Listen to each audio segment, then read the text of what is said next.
one of the things we can say definitively about these targets is that they're all very unique to each company, including the way in which the emissions are consolidated. So, is it just managed operations, or are you including your joint ventures, or is it on an equity basis? What's your metrics? Are you measuring reduction from an absolute number from a baseline year, or are your reduction targets set on an intensity basis? And then, of course, whether the targets include scope 3 or not, or are you just focusing on scope 1 and 2? So taking a step back from all of this, starting with the mining company's perspective, I'd like to hear what kind of thinking goes into setting some of these targets. And if I could ask Jonathan to start us off, that would be great. Sure. So look, thanks for the invitation. And what I was going to do is focus first only on operational emissions. You talked about scopes 1, 2, and 3.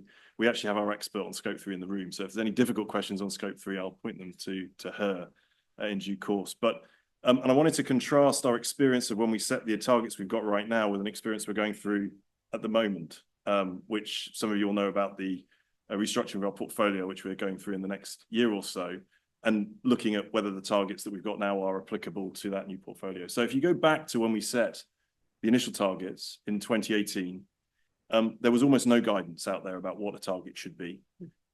We used a 2016 baseline. We ended up with a 30% by 2030 target. That was an absolute emissions reduction target across scopes 1 and 2. That was very rare in the mining sector, and probably pretty rare more widely to have an absolute emissions reduction target at that stage. Previously, we had an intensity target. And when we developed it, as I said, there was very little guidance. So we used nationally determined contributions, the government plans for decarbonisation of the various different countries that we worked in. We looked at our own operations, but frankly, it was a stretch. There was a gap in our understanding as to how we were going to get there. And we're saying, okay, we can get there. And over time, over the subsequent years, we filled in the blanks, as it were, and worked back and worked out how we could get there. In 2021, we extended that to be carbon neutrality by 2040 for our scopes 1 and 2. All the while understanding more and more what the emission levers would be. Now, if you look to what we're doing now, as I said, we're thinking hard about what our targets need to be for the new Anglo, if you like, or the revised Anglo. The world has changed completely, and the expectations are completely different. And if you take just one regulatory framework, probably the most tightly defined, which is the EU's CSRD, Corporate Sustainability Reporting Directive, that actually sets out very, very clearly what a company should have as its scope 1 and 2 targets.